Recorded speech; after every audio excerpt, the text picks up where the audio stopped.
فصل نمبر 12۔ حضرت صلی اللہ علیہ وسلم کی نماز چاشت اور سجدہ تلاوت کا طریقہ۔ امام بخاری نے حضرت عائشہ رضی اللہ عنہا سے روایت کی ہے کہ میں نے رسول اللہ صلی اللہ علیہ وسلم کو چاشت کی نماز پڑھتے کبھی نہیں دیکھا، لیکن میں اسے پڑھتی ہوں۔ صحیحین میں حضرت ابو ہریرہ رضی اللہ عنہ سے مروی ہے کہ مجھ کو میرے خلیل حضرت محمد صلی اللہ علیہ وسلم نے وصیت فرمائی کہ ہر ماہ 3 دن کے روزے رکھوں اور چاشت کی 2 رکعت نماز پڑھوں اور سونے سے پہلے نماز وتر پڑھوں۔ امام مسلم نے زید بن ارقم سے مرفوعاً روایت کی ہے کہ اوابین کی نماز اس وقت پڑھی جاتی ہے جب دن کی گرمی بڑھ جائے اور جسم میں دوپہر کی گرمی محسوس ہونے لگے، اور اس طرح رسول اللہ صلی اللہ علیہ وسلم نے اسے پڑھنے کی تاکید فرمائی ہے، لیکن آپ نے خود بنفس نفیس تہجد کی وجہ سے نہیں پڑھی۔ حضرت مسروق کہتے ہیں کہ ہم مسجد میں نماز پڑھتے تھے اور حضرت عبداللہ بن مسعود کے قیام کے بعد ہم وہی رہتے تھے اور پھر اٹھتے اور چاشت کی نماز پڑھتے تھے۔ ان کو جب یہ بات معلوم ہوئی تو فرمایا کہ کیوں بندوں پر وہ بوجھ ڈالتے ہو جس سے اللہ تعالیٰ نے نہیں ڈالا ہے؟ اگر تم واقعی اس کو پڑھنا چاہتے ہو تو اپنے گھروں میں پڑھ لیا کرو۔ حضرت سعید بن جبیر فرماتے ہیں کہ میں چاشت کی نماز خواہش کے باوجود اس ڈر سے چھوڑ دیتا ہوں کہ کہیں مجھ پر لازمی عائد نہ ہو جائے۔ حضرت صلی اللہ علیہ وسلم اور صحابہ کرام کی سنت طیبہ یہ تھی جب ان کو کسی طرح مسرت و نعمت کے حصول یا کسی مصیبت کے ٹلنے کی اطلاع ملتی تو اللہ تعالیٰ کی جناب میں سجدہ شکر کرتے تھے، اور جب کسی سجدہ والی آیات کی تلاوت فرماتے تو اللہ اکبر کہہ کر سجدہ کرتے تھے، اور اکثر سجدے میں یہ دعا پڑھتے تھے: سجد وجہی للذی خلقہ وصورہ وشق سمعہ وبصرہ بحولہ وقوتہ۔ میرے چہرے نے اس ذات کو سجدہ کیا جس نے اسے پیدا کیا اور اس کی تصویر بنائی، اور سماعت و بصارت اپنی قوت و قدرت سے عطا کی۔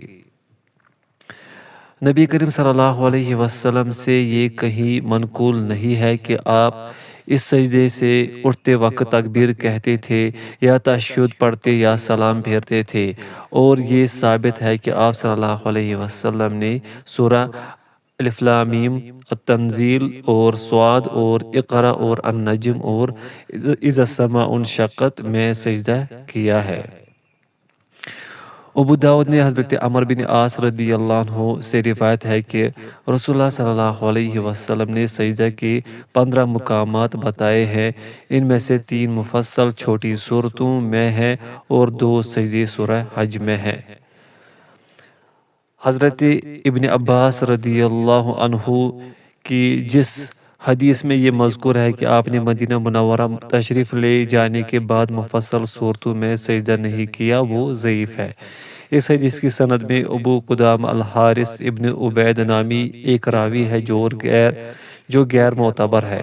نیز اس حدیث کو ابن قطع نے مطر الوراق کی وجہ سے ناقابل اعتبار بتایا ہے اور کہا ہے کہ وہ خرابی حافظہ میں محمد بن عبد الرحمن بن ابی لیلہ کے مشابہ ہیں۔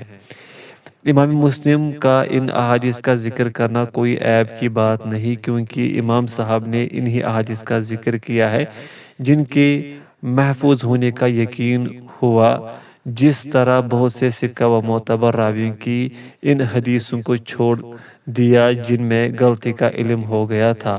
کچھ لوگ ثقہ راویوں کی تمام احادیث کو صحیح قرار دیتے ہیں، اسی طرح بعض لوگ کمزور حافظہ والوں کی تمام روایتوں کو ضعیف قرار دیتے ہیں۔ اس سلسلہ میں بہتر طریقہ کار امام حاکم وغیرہ کا ہے اور دوسرا طریقہ ابن حزم وغیرہ کا ہے، لیکن امام مسلم نے جو طریقہ اختیار کیا ہے وہ ائمہ فن حدیث کا طریقہ کار ہے۔ فصل نمبر 13۔ حضرت صلی اللہ علیہ وسلم کا یوم جمعہ میں اسوہ حسنہ۔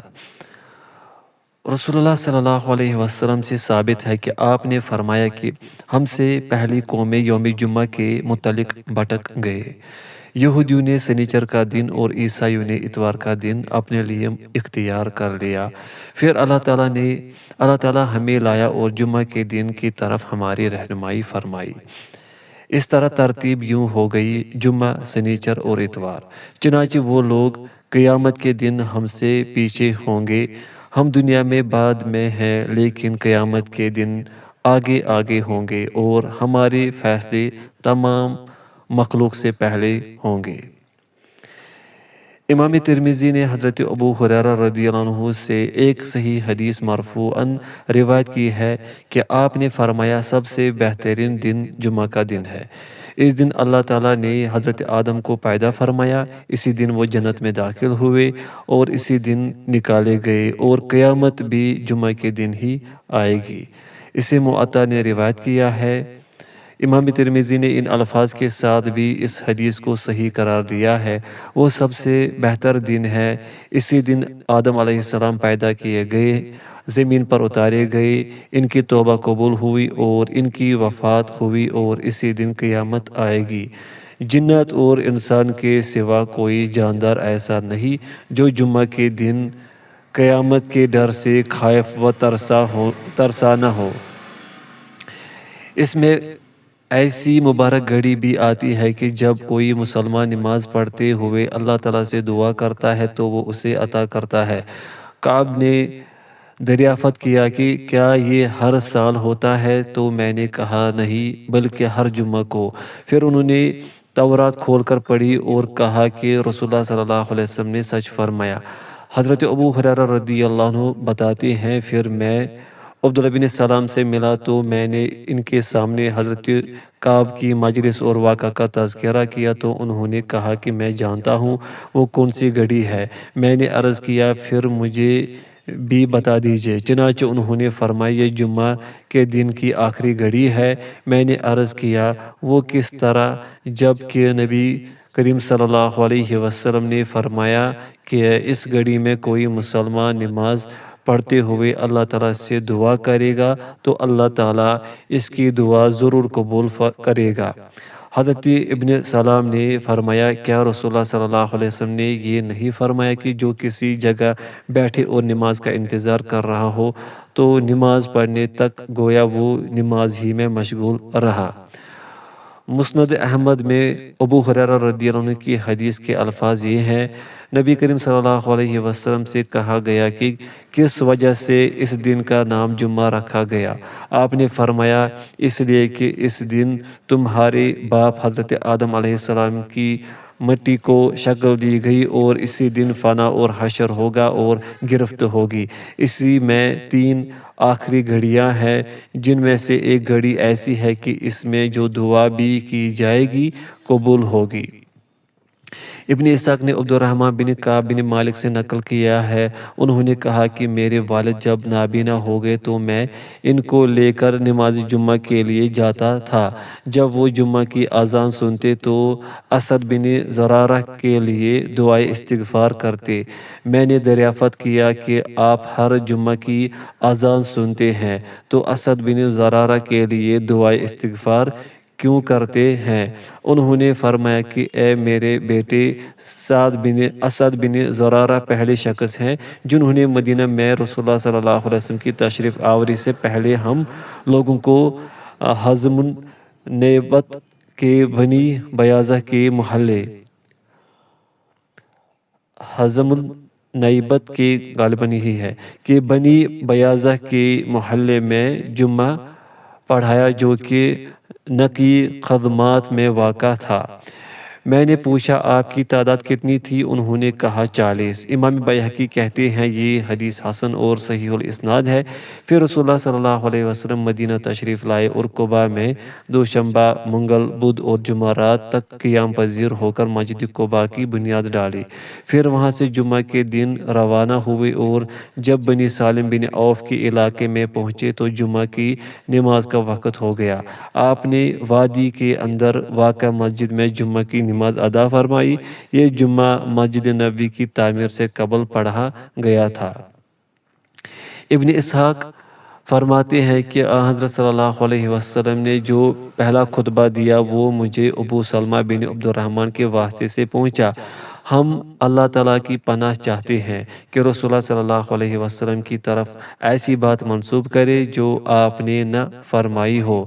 آپ نے خطبہ دیتے ہوئے پہلے اللہ تعالیٰ کی حمد و ثنا کی، پھر فرمایا، لوگوں اپنے لیے عمل کا ذخیرہ آگے بھیجو، تمہیں ضرور علم ہوگا جب تم پر اچانک موت آئے گی اور بندہ اپنی بکریوں کو بغیر چرواہے کے چھوڑ جائے گا، پھر اس سے اللہ تعالیٰ بغیر ترجمان اور بغیر واسطے کے فرمائے گا کہ کیا ہمارے رسول نے تیرے پاس آ کر ہمارے احکام نہیں سنائے تھے، اور کیا ہم نے تمہیں مال نہیں دیا تھا اور تم پر احسان نہیں کیا تھا، پھر تم نے اپنے لیے کیا کیا؟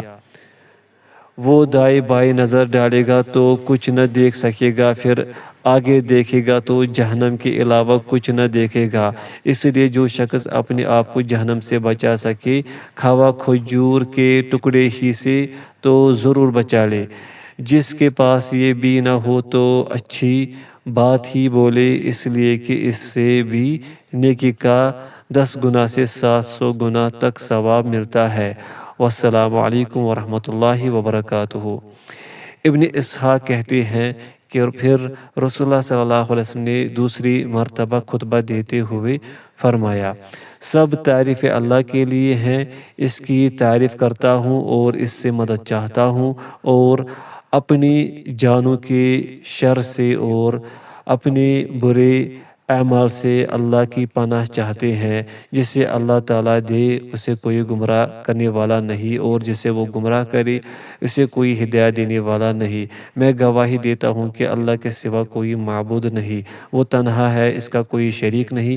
بے شک سب سے بہترین کلام اللہ کی کتاب ہے، جس کے دل میں اللہ نے قرآن سے مزین کیا اور کفر کے بعد اسے اسلام میں داخل کیا، وہ یقیناً کامیاب رہا اور دوسروں کی باتوں کے مقابلے میں اسے منتخب کر لیا، کیونکہ یہ بہترین کلام ہے اور سب سے زیادہ بلیغ ہے۔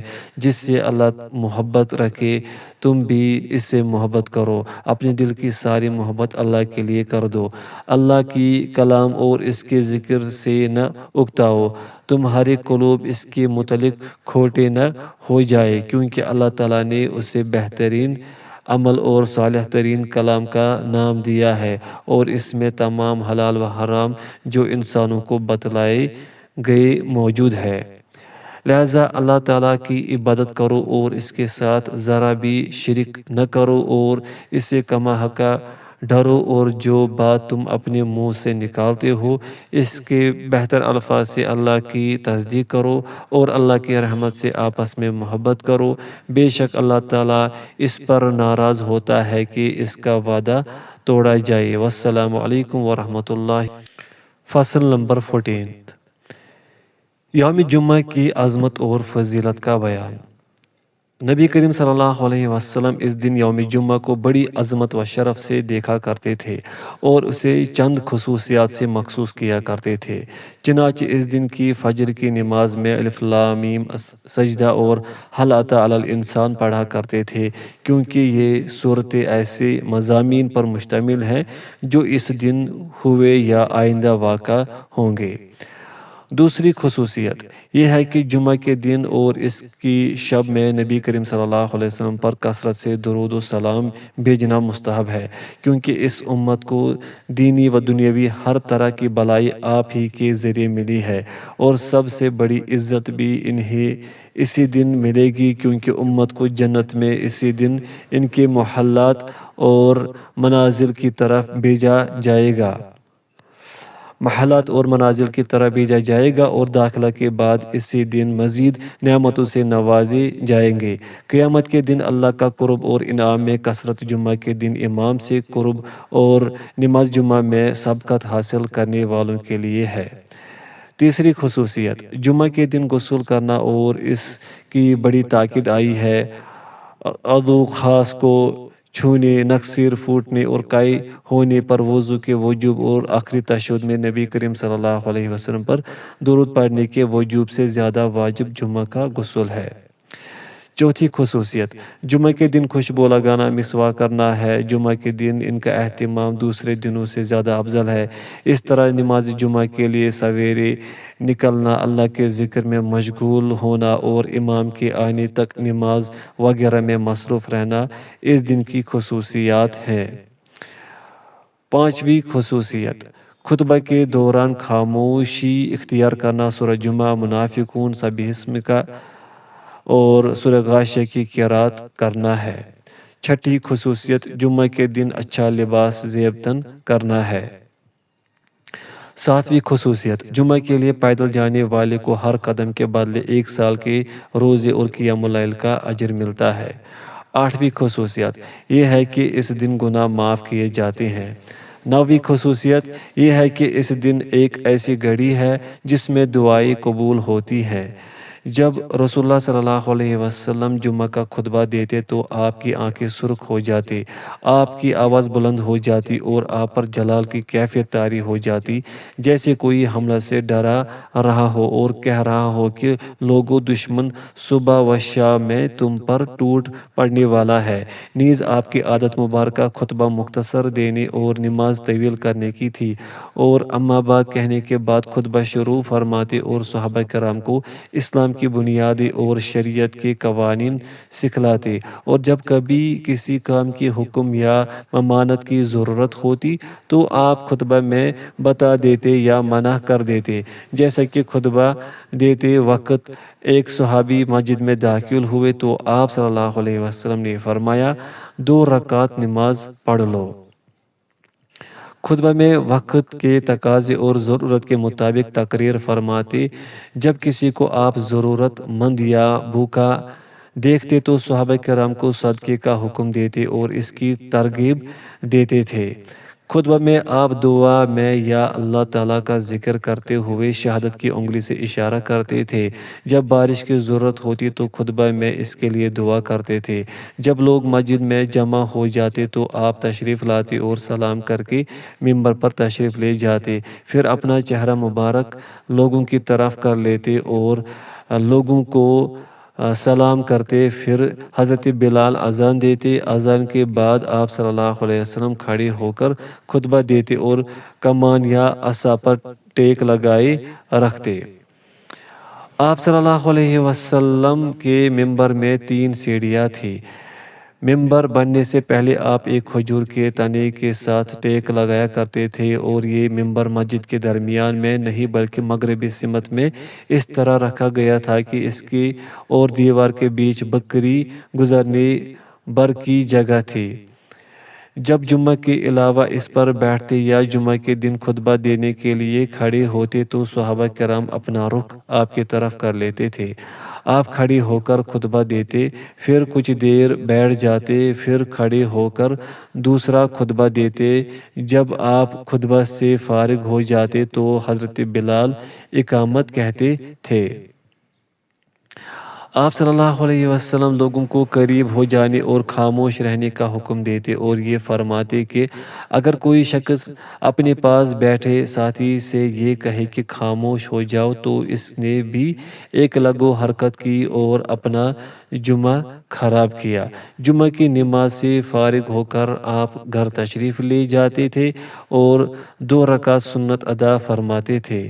آپ نے جمعہ کے بعد 4 رکعت سنت کا بھی حکم دیا ہے۔ علامہ ابن تیمیہ کا قول ہے کہ جب مسجد میں پڑھے تو 4 رکعت اور اگر گھر میں پڑھے تو 2 رکعت پڑھے۔ فصل نمبر 15، حضرت صلی اللہ علیہ وسلم کی نماز عیدین کا طریقہ۔ نبی کریم صلی اللہ علیہ وسلم عیدین کی نماز عیدگاہ میں پڑھتے تھے۔ یہ عیدگاہ مدینہ کے مشرقی دروازے پر ہے جہاں حاجیوں کا محمل رکھا جاتا تھا۔ مسجد نبی میں عید کی نماز صرف ایک مرتبہ بارش ہو جانے کی وجہ سے پڑھی تھی، جیسا کہ سنن ابو داؤد کی روایت سے پتہ چلتا ہے۔ عید میں آپ بہترین لباس زیب تن فرماتے تھے اور عید الفطر میں نکلنے سے پہلے چند کھجوریں کھا لیتے تھے جن کی تعداد طاق ہوتی تھی، لیکن عید الاضحیٰ میں عیدگاہ سے واپس آ جانے تک کچھ نہ کھاتے بلکہ عیدگاہ سے واپسی پر قربان کا گوشت کھاتے۔ عیدین کے دن آپ صلی اللہ علیہ وسلم غسل کرتے تھے۔ اس سلسلے میں دو ضعیف حدیثیں ہیں، لیکن حضرت ابن عمر رضی اللہ عنہ سے ثابت ہے جو غیر معمولی طور پر متبع سنت تھے۔ آپ عیدگاہ پیدل تشریف لے جاتے، وہاں پہنچنے پر نیزہ بطور سترہ آپ کے سامنے نصب کر دیا جاتا، کیونکہ ان دنوں عیدگاہ میں کوئی عمارت نہ تھی۔ عید الفطر کی نماز قدر تاخیر سے اور عید الاضحیٰ کی نماز جلدی ادا فرماتے تھے۔ حضرت ابن عمر اپنی غیر معمولی متبع سنت ہونے کے باوجود سورج نکلنے سے پہلے عیدگاہ کے لیے روانہ نہیں ہوتے تھے اور گھر سے عیدگاہ تک تکبیر کہتے جاتے تھے۔ نبی کریم صلی اللہ علیہ وسلم جب عیدگاہ پہنچ جاتے تو بغیر اذان و اقامت یا الصلاۃ الجامعہ جیسے کلمات کہتے ہوئے نماز شروع فرما دیتے تھے۔ نماز عیدین سے پہلے یا بعد آپ یا صحابہ کرام کوئی نماز نہیں پڑھتے تھے۔ خطبہ سے پہلے آپ 2 رکعت نماز عید پڑھتے تھے۔ پہلے رکعت میں تکبیر اولیٰ سمیت 7 تکبیریں مسلسل کہتے، ہر 2 تکبیروں کے درمیان معمولی سا وقفہ کرتے، اور ان تکبیروں کے درمیان آپ سے کوئی مخصوص ذکر مروی نہیں ہے، لیکن حضرت ابن مسعود رضی اللہ عنہ سے مذکور ہے کہ وہ حمد و ثنا اور درود پڑھتے تھے، اور حضرت ابن عمر ہر تکبیر کے ساتھ رفع دین بھی کرتے تھے۔ نبی کریم صلی اللہ علیہ وسلم جب تکبیر ختم فرماتے تو قرات شروع کرتے۔ پہلی رکعت میں سورہ فاتحہ کے بعد سورہ قاف اور دوسری رکعت میں سورہ اقتربت پڑھتے۔ بسا اوقات 2 رکعتوں میں سورۃ الاعلیٰ اور سورۃ الغاشیہ پڑھتے تھے۔ اس کے علاوہ صحیح روایات میں کچھ اور مروی نہیں ہے، اور جب آپ قرات سے فارغ ہو جاتے تو تکبیر کہتے اور رکوع میں چلے جاتے، پھر دوسرے رکعت میں آپ مسلسل 5 تکبیریں کہتے اور قرات شروع کر دیتے۔ نماز سے فارغ ہونے کے بعد اٹھ کر لوگوں کے سامنے کھڑے ہو جاتے اور لوگ اپنی اپنی جگہ بیٹھے رہتے۔ آپ انہیں واعظ و نصیحت فرماتے اور اچھی باتوں کا حکم دیتے، بری باتوں سے منع کرتے۔ اگر کہیں کوئی لشکر بھیجنا ہوتا تو اس وقت بھیجتے، کسی اور بات کا حکم دینا ہوتا تو حکم دیتے۔ عیدگاہ میں کوئی ممبر نہ تھا، زمین پر کھڑے ہو کر خطبہ دیتے تھے۔ صحیحین کی حدیث میں جو ذکر ہے کہ پھر آپ خواتین کی طرف اتر کر تشریف لے گئے، تو اس کے معنی یہ ہے کہ آپ کسی اونچی جگہ پر کھڑے تھے جہاں سے اتر کر تشریف لے گئے۔ مدینہ کا ممبر تو سب سے پہلے مروان بن حکم نے ایجاد کیا تھا، اور لوگوں نے اس کو اچھی نگاہ سے نہیں دیکھا تھا، اور پختہ ممبر کی تعمیر سب سے پہلے کثیر بن سلط نے مدینہ میں مروان کی گورنری کے زمانے میں کی تھی۔ نبی کریم صلی اللہ علیہ وسلم نے خطبہ عید کے موقع پر لوگوں کو بغیر خطبہ سنے گھر چلے جانے کی بھی اجازت دی ہے۔ اسی طرح جب جمعہ کے دن عید پڑ جائے تو اس کی رخصت دی ہے کہ جمعہ کی نماز میں شریک نہ ہو اور صرف عید کی نماز پر اکتفا کر لے اور ظہر کی نماز ادا کرے۔ نبی کریم صلی اللہ علیہ وسلم عید کے دن عیدگاہ جاتے وقت مختلف راستوں سے آتے جاتے تھے۔ آپ سے مروی ہے کہ عرفہ کے دن 9ویں تاریخ فجر کی نماز سے ایام تشریق آخری دن عصر تک یہ تکبیر کہتے تھے: اللہ اکبر، اللہ اکبر، لا الہ الا اللہ، واللہ اکبر، اللہ اکبر وللہ الحمد۔